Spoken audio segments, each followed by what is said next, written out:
Então, em nome de Jesus, damos início a esse estudo.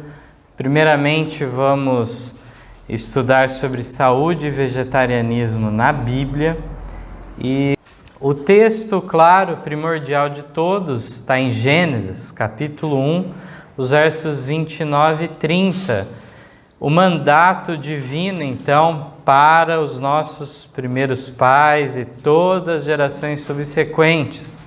Naquela alimentação original dada no Éden, e disse Deus: eis que vos tenho dado toda a erva que dê semente, que está sobre a face de toda a terra, e toda árvore em que há fruto que dê semente, ser-vos-á para mantimento, e a todo animal da terra, e a toda ave dos céus, e a todo réptil da terra em que há alma vivente.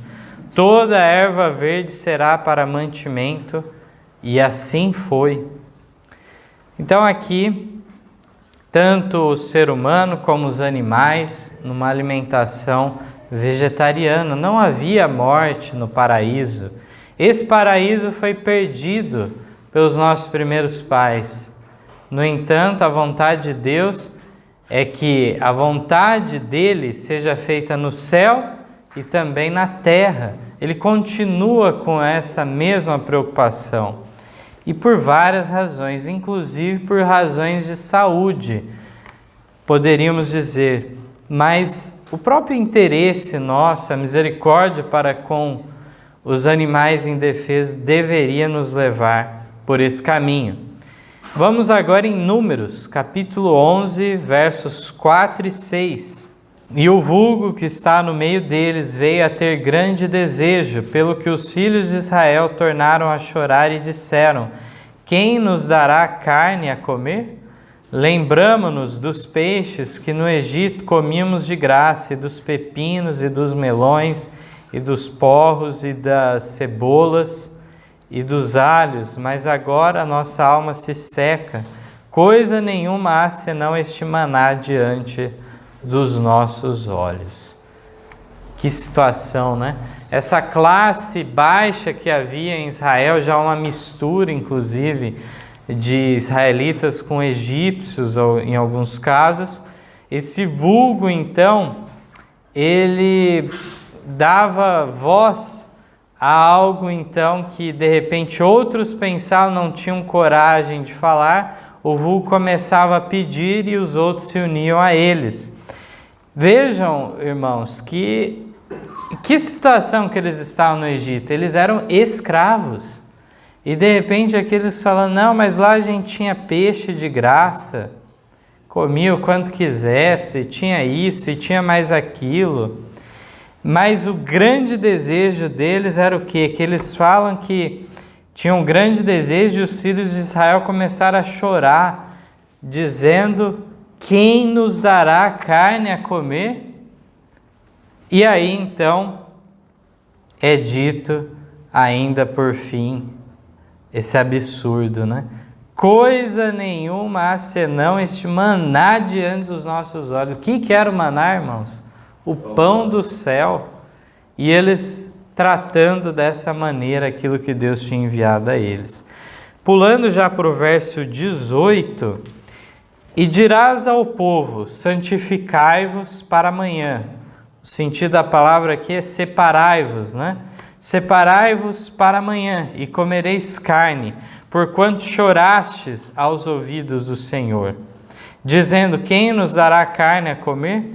Pois íamos bem no Egito, por isso o Senhor vos dará carne e comereis. Não comereis um dia, nem 2 dias, nem 5 dias, nem 10 dias, nem 20 dias, mas um mês inteiro, até vos sair pelas narinas, até que vos enfastieis dela.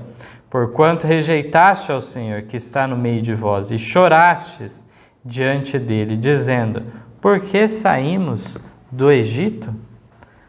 Então aqui Moisés fala com Deus, Deus volta com uma mensagem para Moisés, mandando que fosse assim. E aí a pergunta que eu sempre faço quando leio esse texto, eu pergunto para as pessoas, né? O que os irmãos acham da leitura, Deus está satisfeito com as pessoas ou estava falando em tom de ira? Por que essa ênfase, né? Não vai comer um dia, não vai comer 10 dias, mais um mês, até que saia pelas narinas. Isso é a palavra de um Deus que está satisfeito com o seu povo? De modo algum. Muitas vezes, numa leitura apressada, até desenhos ou outras obras artísticas, que colocam como Deus tendo um grande prazer de enviar a carne para Israel. E não vem todo esse contexto que fica bem claro, principalmente no livro de Números, né, que temos bastante detalhes desse episódio. Então nós vemos que Deus, de forma irada, envia então essa carne. Diz ainda aqui no verso 20, né? Porquanto rejeitastes ao Senhor que está no meio de vós. Então fica muito claro o texto. Agora, pulando já para o verso 31, diz assim: Então soprou um vento do Senhor e trouxe codornizes do mar, e as espalhou pela arraial, quase caminho de um dia, de um lado e de outro lado ao redor do arraial, quase 2 côvados sobre a terra. Então o povo se levantou todo aquele dia e toda aquela noite, e todo o dia seguinte colheram as codornizes. O que menos tinha, colhera 10 homens, e as estenderam para si ao redor do arraial. Quando a comer estava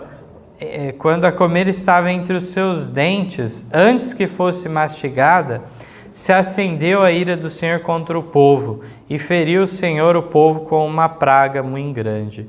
Por isso o nome daquele lugar se chamou Quibrote Atavá, porquanto ali enterraram o povo que teve o desejo. Nós vamos ver alguns textos depois, tanto de Davi como do Novo Testamento, repercutindo ainda essa passagem. E é interessante nós vermos que se havia alguma dúvida nos versos anteriores, aqui ficou muito claro que Deus não estava satisfeito e ainda mandou o quê? Uma praga grande diante daquela situação, né? Enviou carne que ficou forrado o chão de carne para todo lado, podiam pegar à vontade, mas junto com ela foi enviada então a praga de Deus, aqui diz. Quando a carne estava entre os seus dentes, se acendeu a ira do Senhor. O próximo texto, Salmo 78, versos 20 a 33, dizem assim: Eis que feriu a penha, e águas correram dela, rebentaram ribeiros em abundância. Poderá também dar-nos pão ou preparar carne para o seu povo? Portanto o Senhor os ouviu e se indignou e acendeu um fogo contra Jacó, e furor também subiu contra Israel, porquanto não creram em Deus, nem confiaram na sua salvação.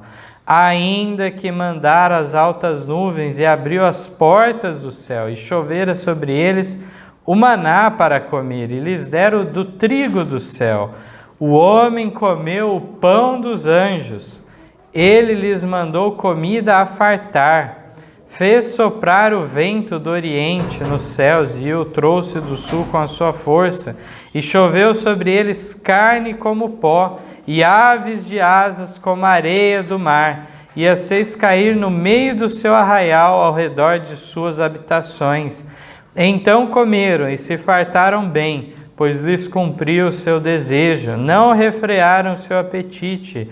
Ainda lhes estava a comida na boca, quando a ira de Deus desceu sobre eles, e matou os mais robustos deles, e feriu os escolhidos de Israel. Com tudo isto ainda pecaram, e não deram crédito às suas maravilhas. Por isso consumiu os seus dias, e na vaidade os seus anos na angústia.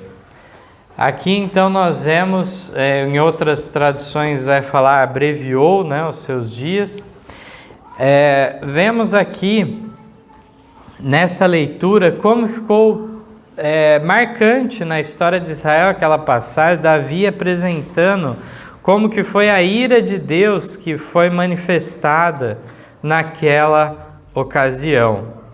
Vamos para o próximo texto já agora, Salmo 106, versos 13 e 15, dizem assim: cedo, porém, se esqueceram das suas obras, não esperaram pelo seu conselho, mas deixaram-se levar pela cobiça no deserto e tentaram a Deus no ermo.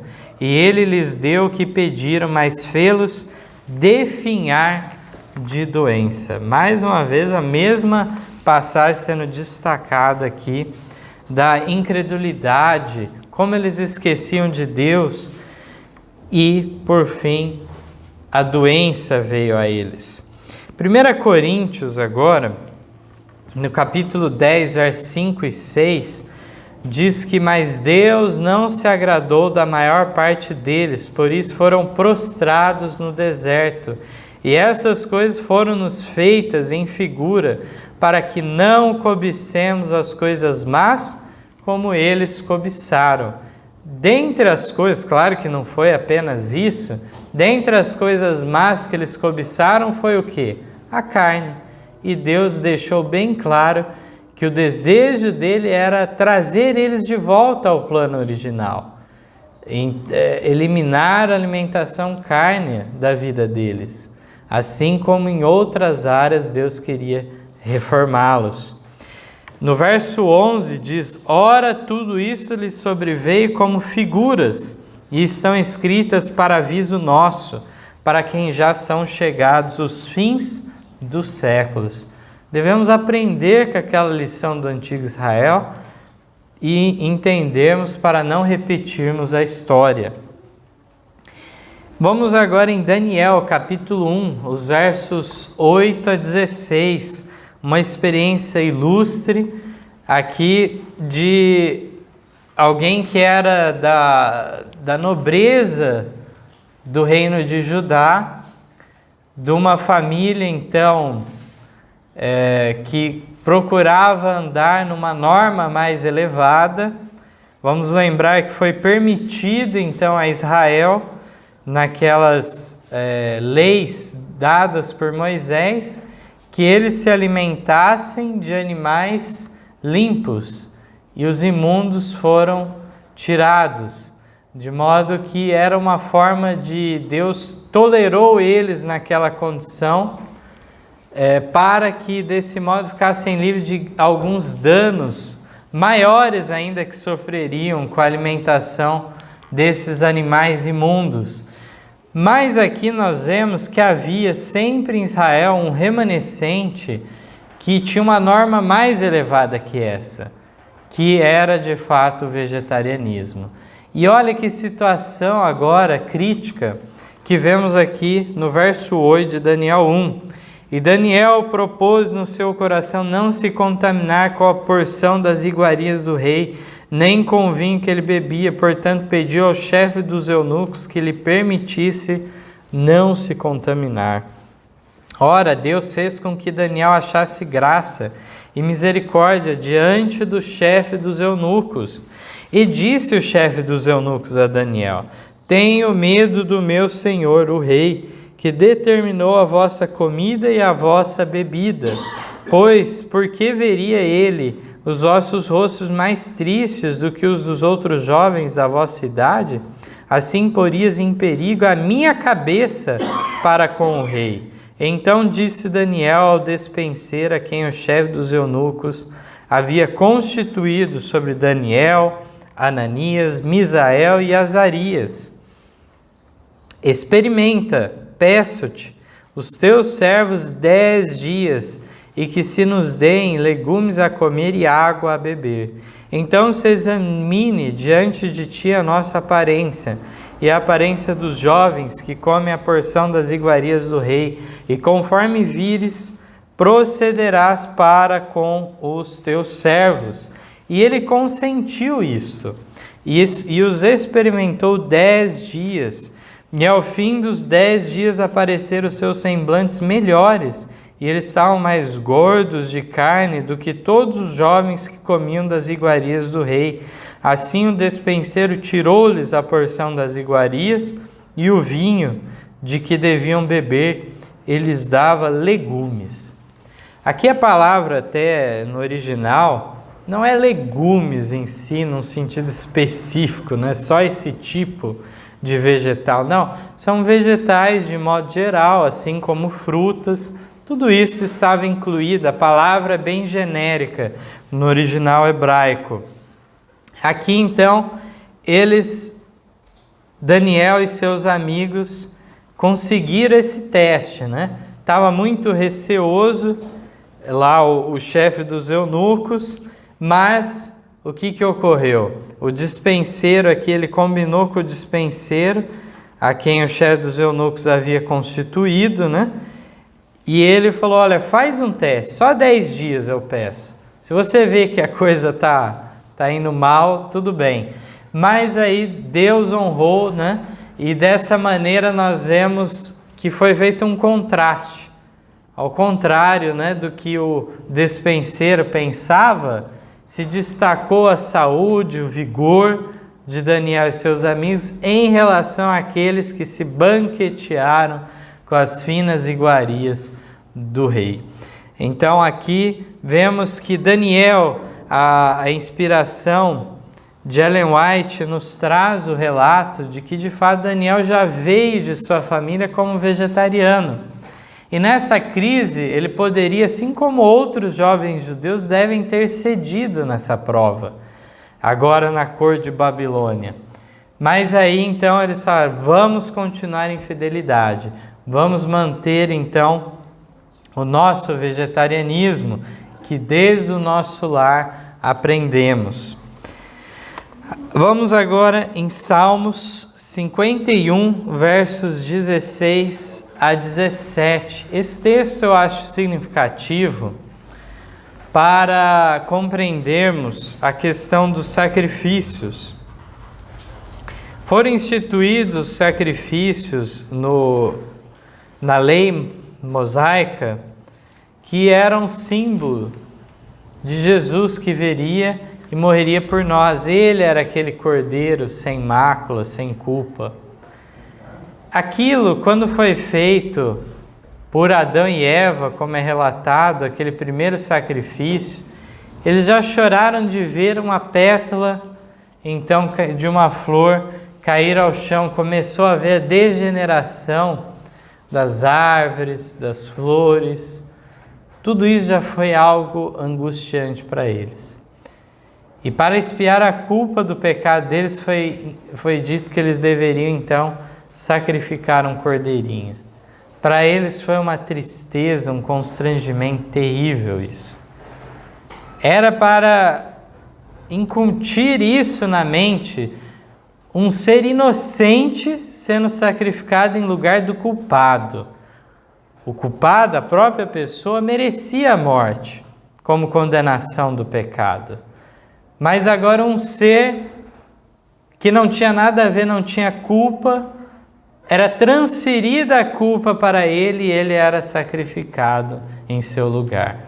Era isso o propósito a ser dado então para aqueles patriarcas, para o povo de Israel.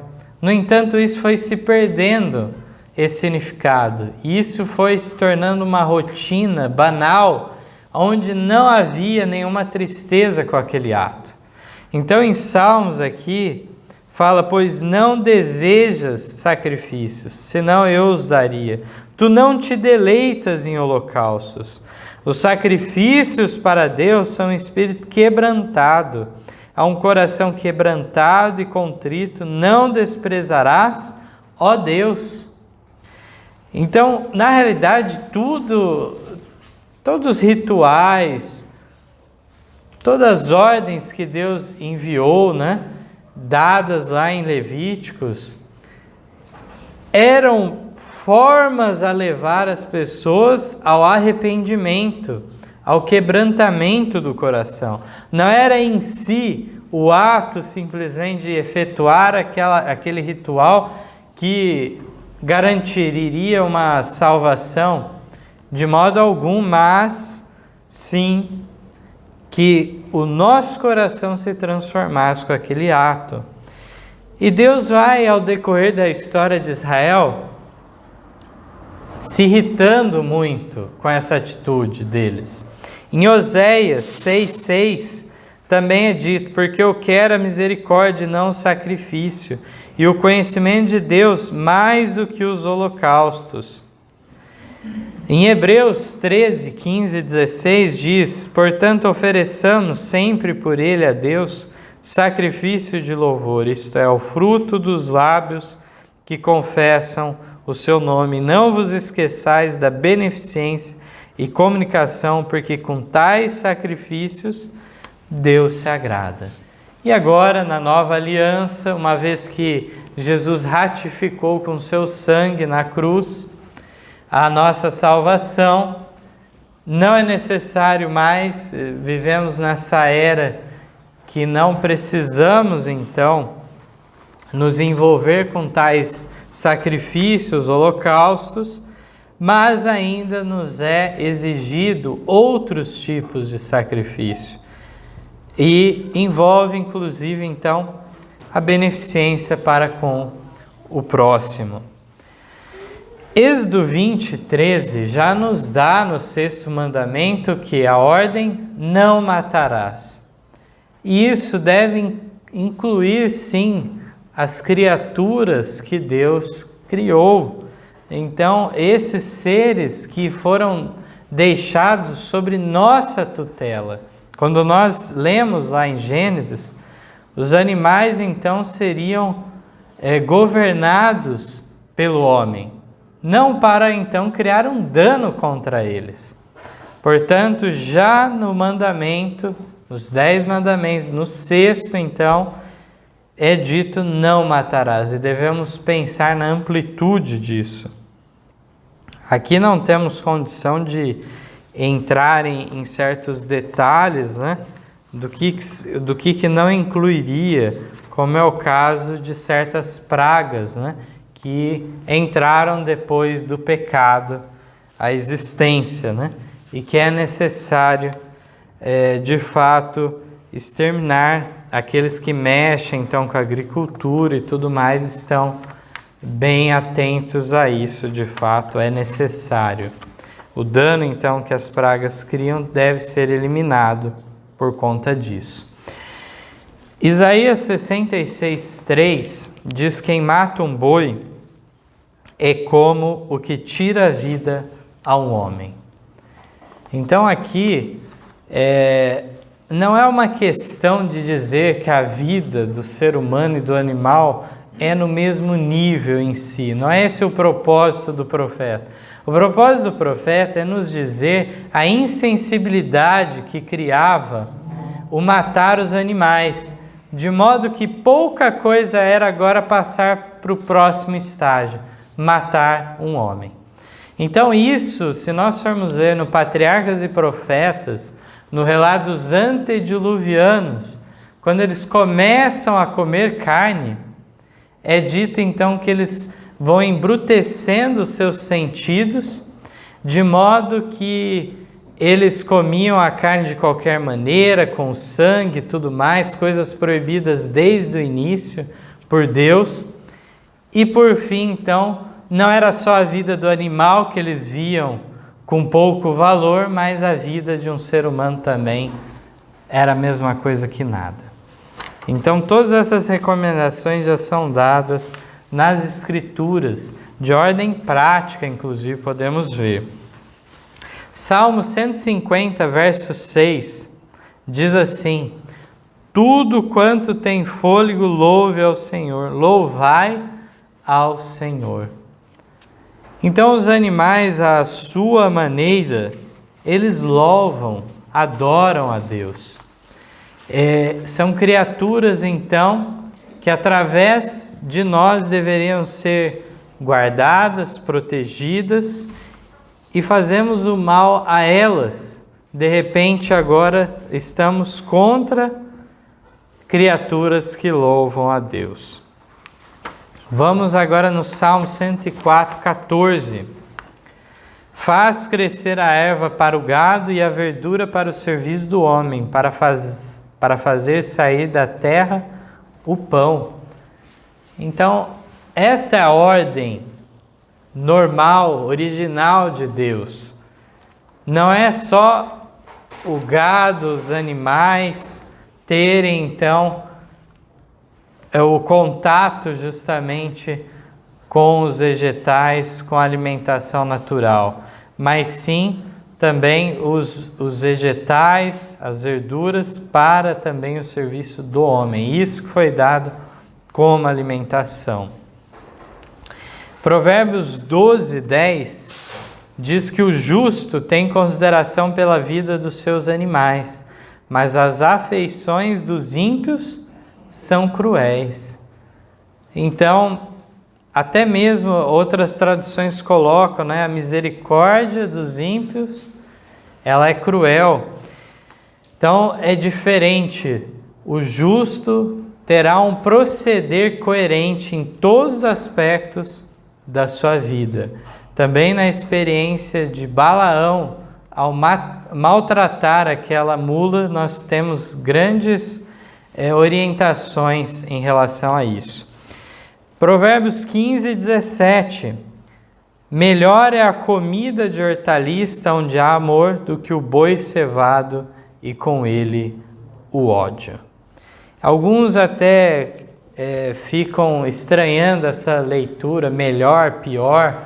E isso é muito comum nos provérbios. É uma forma de trabalhar um contraste. Não é que ele está aprovando o outro lado, mas sim ele está colocando algo positivo e algo negativo em contraste. Isso, se a gente for ler provérbios, tem vários exemplos.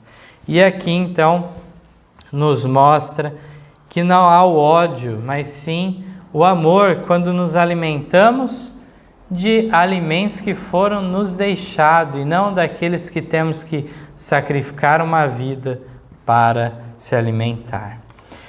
Provérbios 23:20.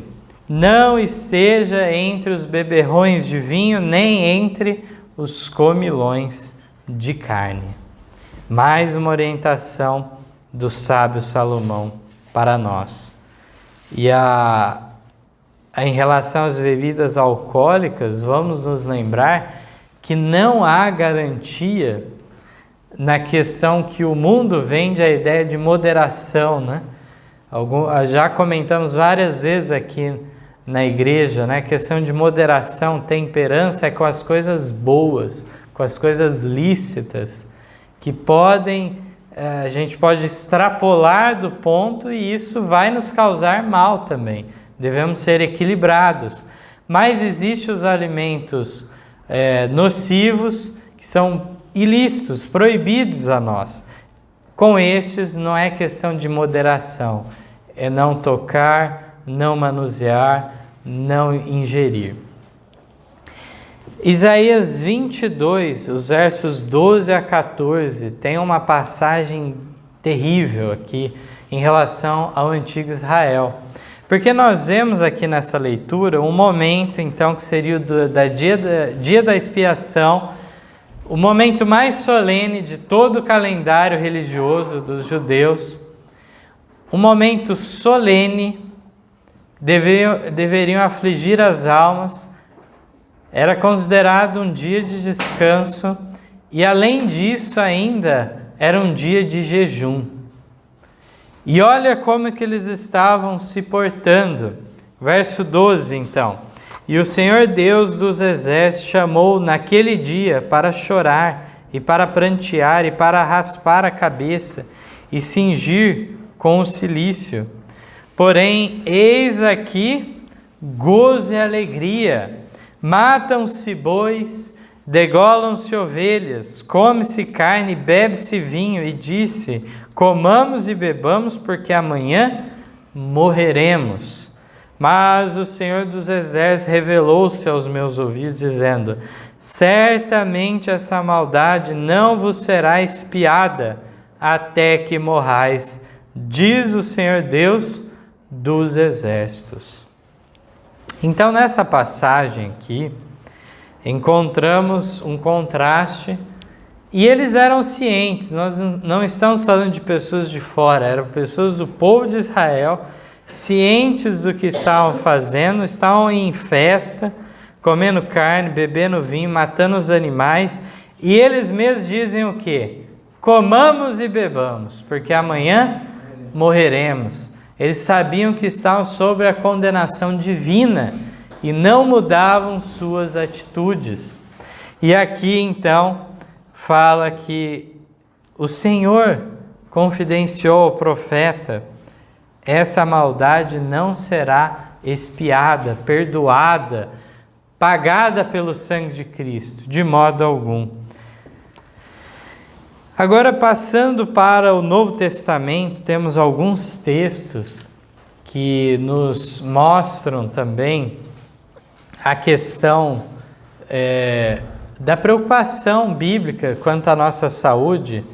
Mas antes ainda, em João 16, versos 12 a 13, nos relata porque muitas vezes, em determinadas fases da história, foi permitida a alimentação carne e, no entanto, havia o plano original de Deus, houve uma permissão, uma tolerância divina, e Deus pede agora uma restauração dos princípios originais. Sempre destacamos, então, a questão de 3 grandes princípios que foram nos deixados já a partir da leitura lá de Gênesis, no Éden. Temos o matrimônio como um concerto vitalício, algo que deve ser restaurado em nosso tempo.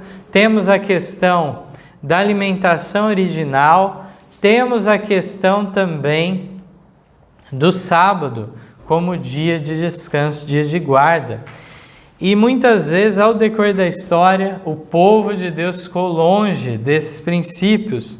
Em João 16, versos 12 e 13, Jesus fala assim: ainda tenho muito que vos dizer, mas vós não o podeis suportar agora.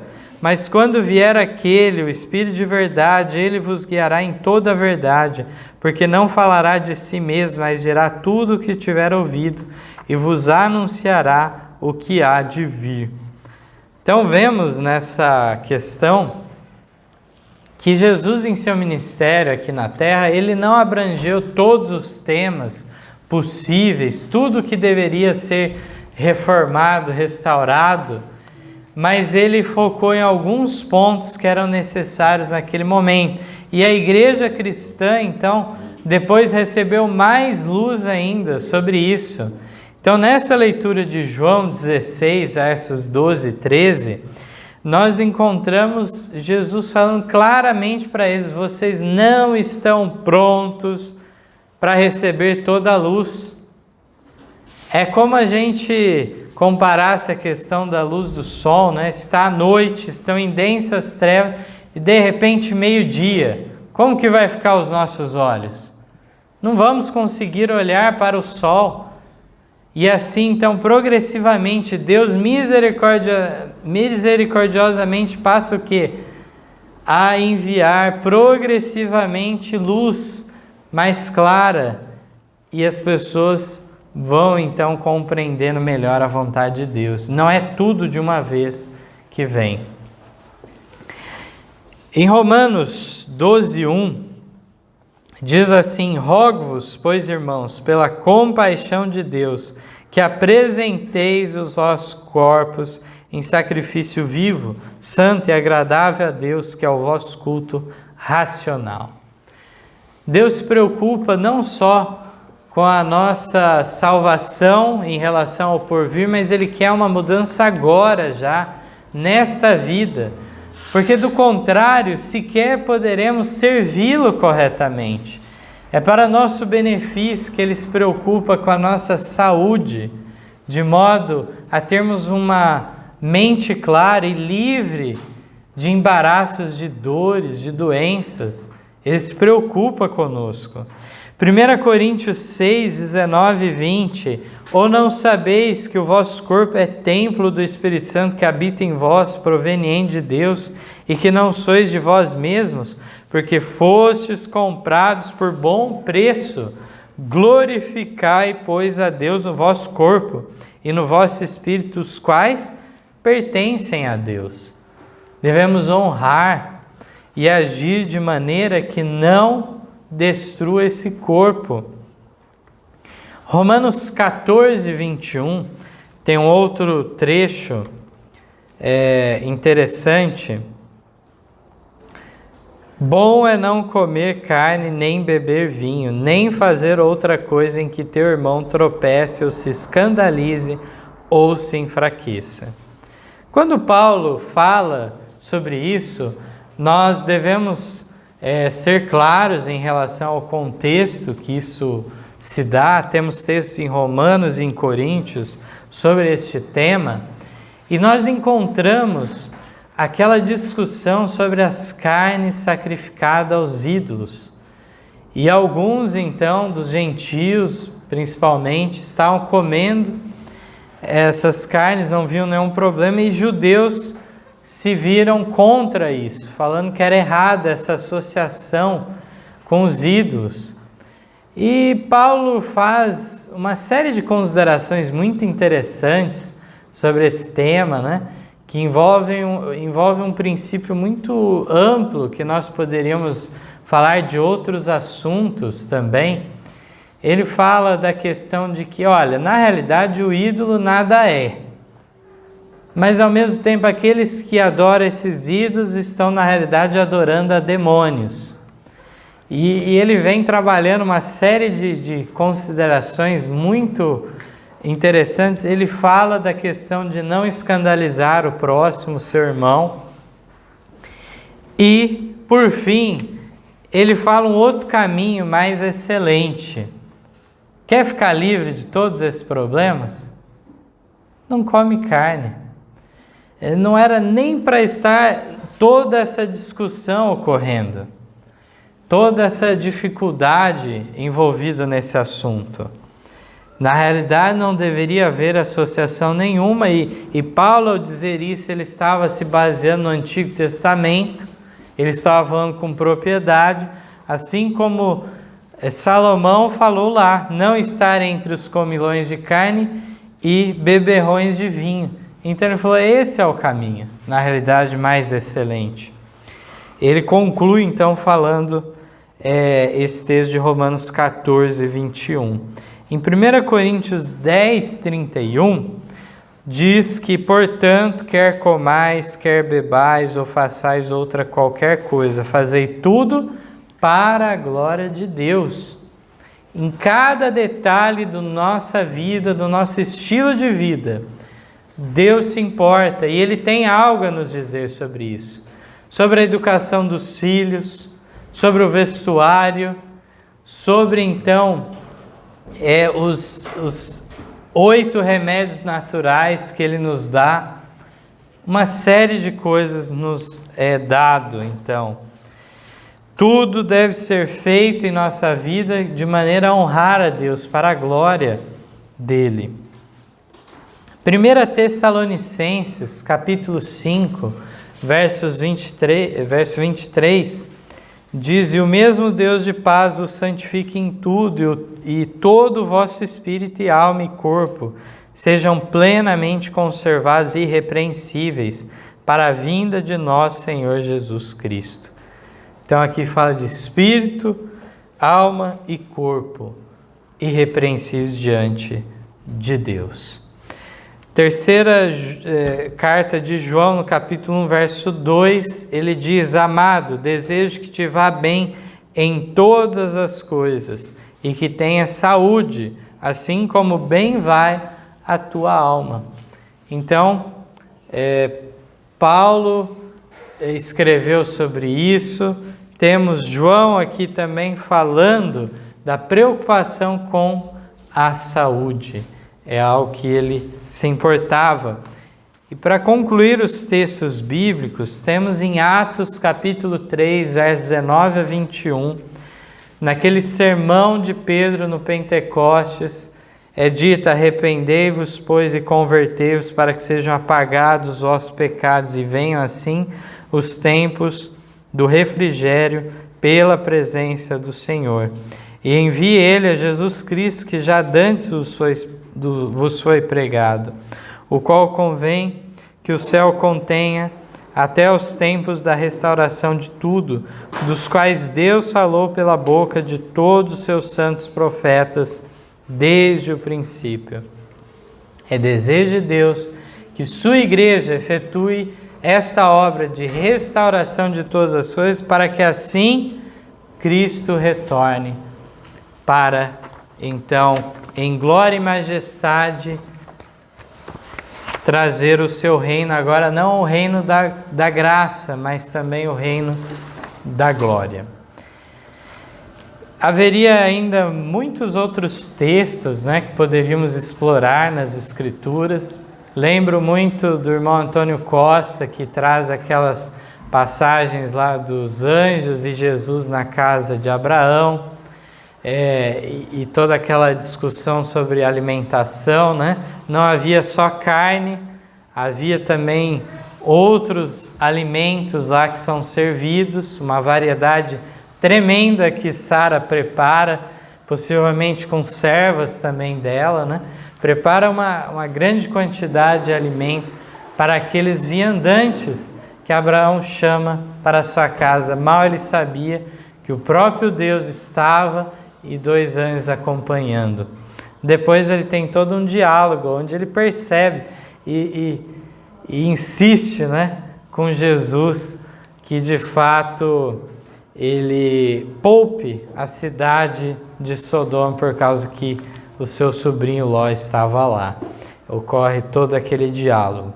Nessa mesma ocasião também é anunciado o nascimento, de Isaac.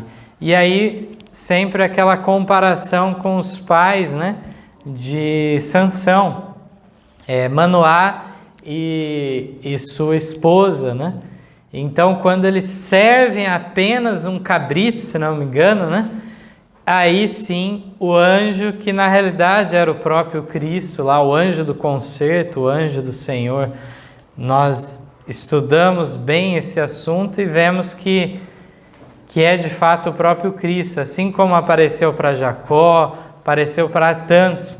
Então o anjo do concerto rejeita aquela alimentação. Teofania ou epifania? Teofania, é chamado de teofania, as manifestações de Deus no Antigo Testamento. Então, naquela situação do cabrito oferecido a Jesus, ele rejeita: deste alimento eu não vou tomar parte, mas oferece em holocausto e ele é consumido então no fogo, e o anjo também nesse momento desaparece deles, sobe juntamente. Então nós vemos vários relatos no Antigo Testamento que dá para a gente trabalhar esses conceitos, Muito interessante. E como comentamos, a própria figura de João Batista é algo muito especial em favor também do vegetarianismo, uma vez que devemos ser o quê? Representantes dele. Assim como João Batista preparou o caminho para a primeira vinda de Cristo, nós estamos na missão de preparar para a segunda vinda de Cristo.